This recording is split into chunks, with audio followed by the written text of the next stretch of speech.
ازيكم عاملين ايه؟ يا رب تكونوا بخير. وفيديو جديد النهارده من فيديوهات قصص المتابعين.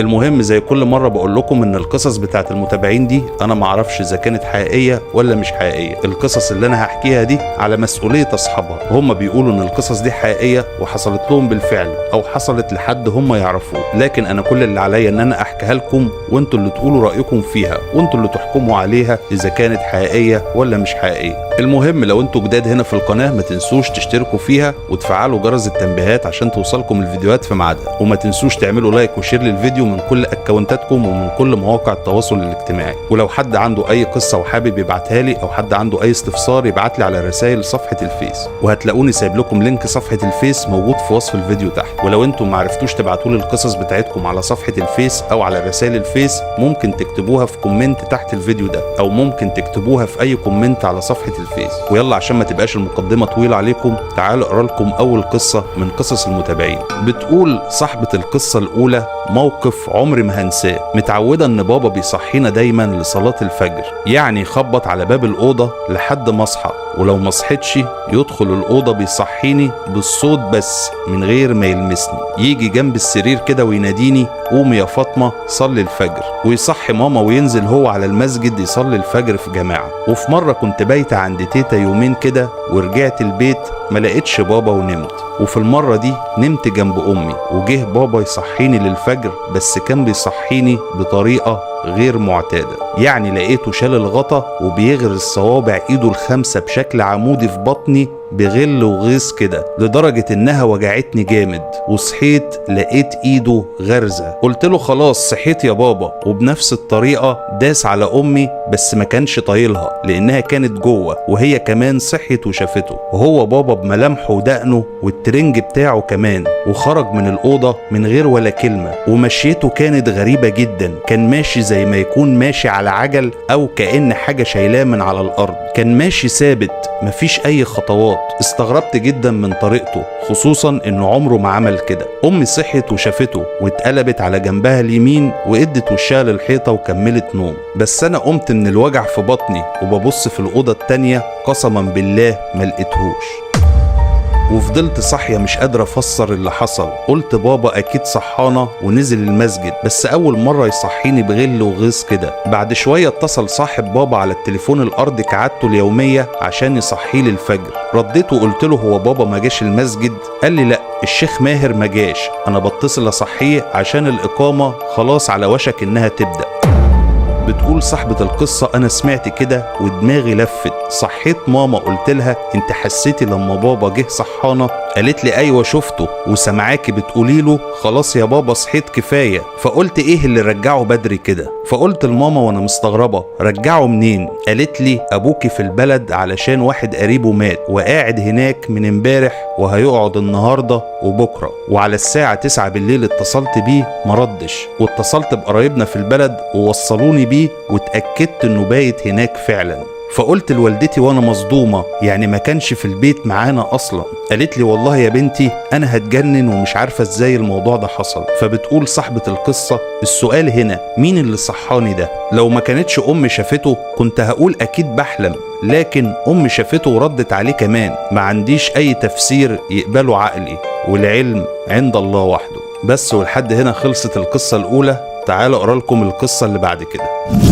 بيقول صاحب القصة التانية: اتحكى لي قصة من كام يوم عن ظاهرة كانت موجودة في دبي في أوائل سنة 2000 في حي مشهور في دبي اسمه الحي الصيني. كان مشهور الحي ده بمراكز المساج الغير قانونية، ومعظمها كانت فخ للي بيروحها. انت مجرد ما بتركن عربيتك هناك بتلاقي 10 أو 12 كارت مساج على الإزاز بتاع عربيتك، وفعلا حاجة خطر جدا لأن أغلبها بتبقى في شقق، وحاجة مخيفة جدا. مرة عامل باكستاني شغال عند واحد صديق ليا مصري لقى كارت مساج مرمي على الأرض. أول ما راح وبيجهز نفسه للمساج لقى دخل عليه 2 صينيين وواحد بنغالي. الشرطة اكتشفت بعد كده إنهم من آكلي لحوم البشر.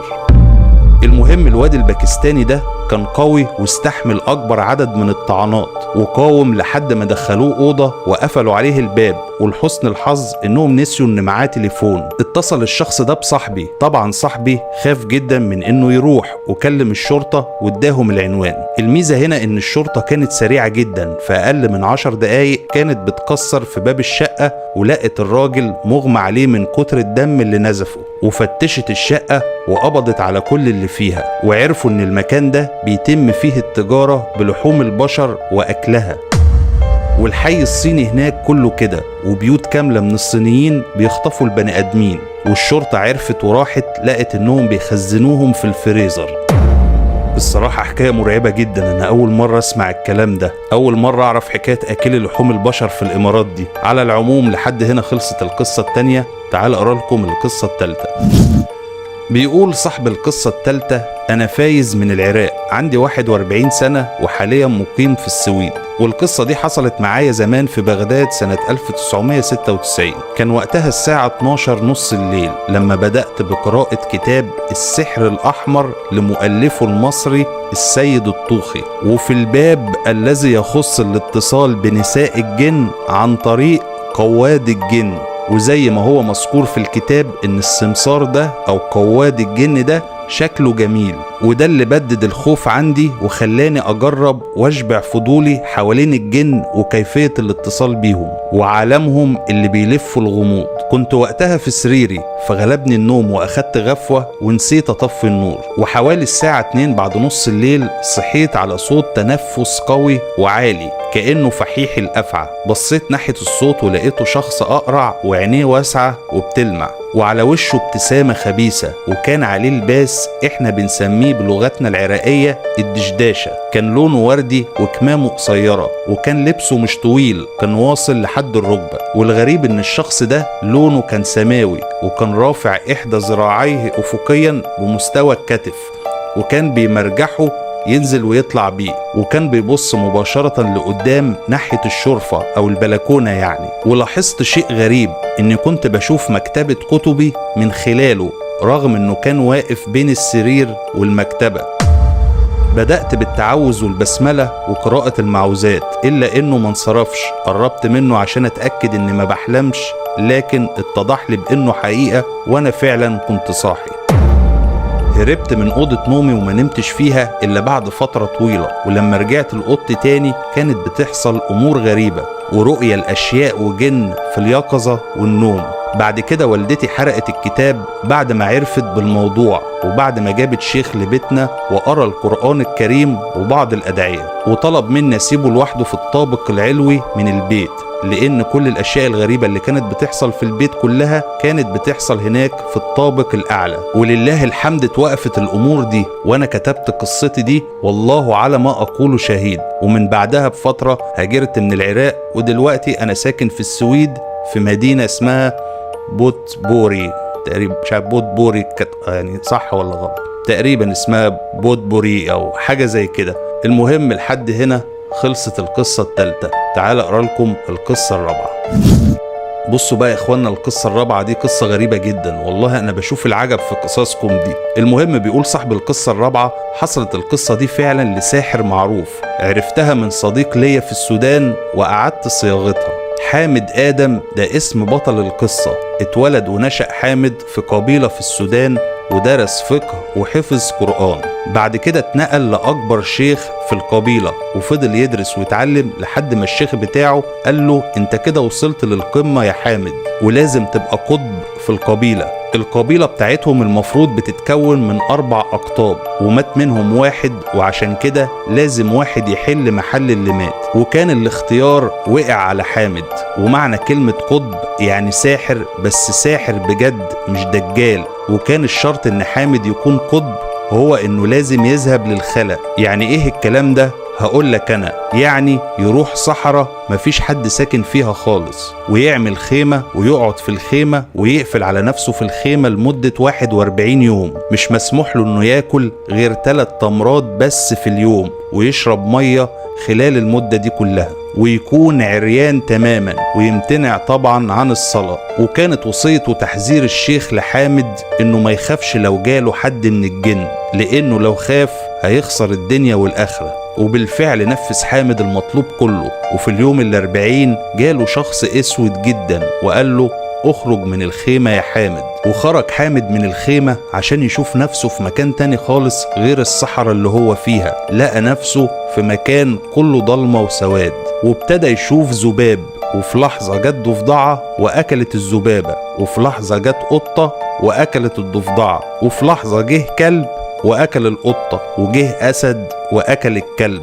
وكل ده حامد مش سامع غير صوت العظم وهو بيتكسر أو بيتاكل، والدم عمال يطير عليه. حامد لمح ذئب جاي من بعيد عليه، ولما وصل عنده كان حجمه وديله عامل زي الأتوبيس. الموقف كان مرعب جدا، بس حامد دايما كان بيفتكر تحذير الشيخ ليه إنه ما يخافش. وتحول الذئب لشخص طويل وقال لحامد أنا السهوبي، وده بالمناسبة يبقى اسم الجني.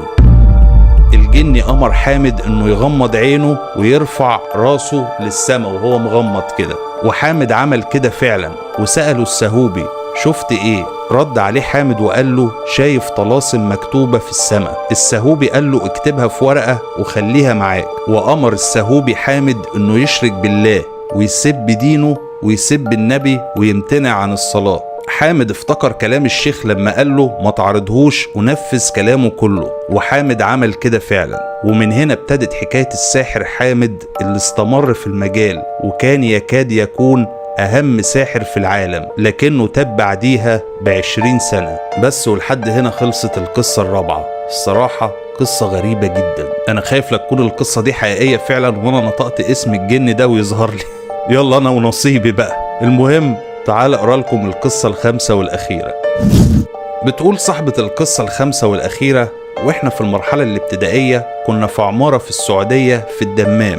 العمارة كانت مبنية في مكان تقريبا زي الخلا. كل الأطفال في البناية اللي في سننا، وإحنا كمان كنا بنشوف واحد لابس كله أسود، وحتى وشه مش باين منه غير عينيه. وكان بيظهر الشخص المرعب ده وقت المغرب، ودايما نشوفه نازل بيجري على السلم وما نشوفهوش خارج من العمارة. وفي مرة قررنا اننا نستناه كلنا عشان نعرف هو مين، وخصوصا ان الكبار عمرهم ما شافوه. وكنا على سطح العمارة وقعدنا للمغرب. خرجنا عند السلم، وكنت انا وصاحبتي اول 2 راحوا، ولقيناه بيجري على السلم. فندهنا عليه بنقول له انت مين؟ راح رافع راسه وبص لنا. انا ساعتها ما شفتش غير عينين بس في وشه، بس جات لي رعشة غريبة واترعبت.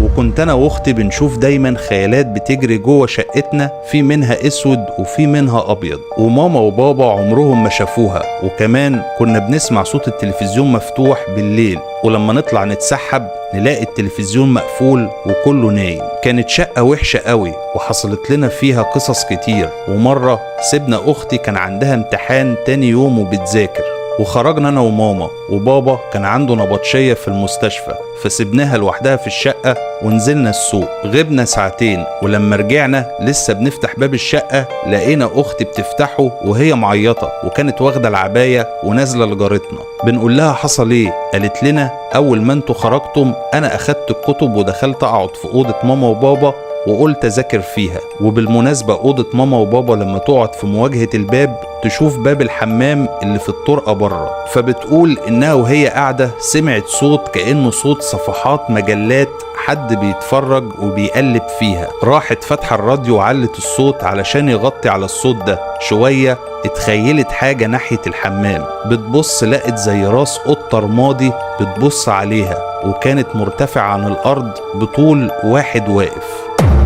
فهي لما بصت راحت اختي مغمضة عينيها وفتحتها لقيتها اختفت، وشوية ولقيتها بتبص عليها تاني، قفلت عينيها وفتحتها لقيتها اختفت. لكن تالت مرة راس القطة طلعت بصت لها وفضلت موجودة ومش بتختفي. فأختي لما شافت كده رمت الكتب بتاعتها وخدت عبايتها وجريت ناحية الباب. كنا ساعتها وصلنا بس كانت منهارة خالص، وقعدت تقول ما تسيبونيش لوحدي تاني. ومرة حلمت وانا نايمة ان في شيطان في الأوضة وانا قاعدة بحاول استعيذ منه، ولقيته بيخرج للطرقة بره، وساعتها عيني فتحت وبصيت ناحية الطرقة لقيت زي ديل أحمر رايح ناحية الطرقة. رحت قلت بسرعة أعوذ بالله من الشيطان الرجيم، فشفت زي وهج نور جامد في الطرقة وراح مختفي. تاني يوم حكيت لمعلمة الدين في المدرسة، قالت لي إن فعلا ده كان شيطان، ولما أنا استعذت بالله منه اتحرق.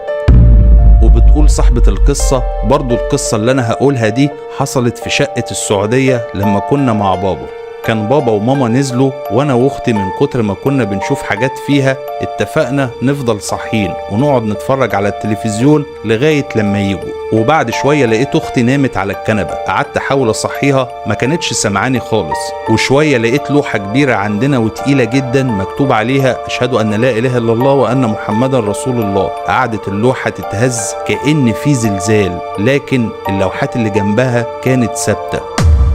أنا غمضت عيني ونمت جنب أختي وقعدت قافلة عيني لغاية ما بابا وماما جم بس. ولحد كده دي كانت نهاية القصة الخامسة والأخيرة.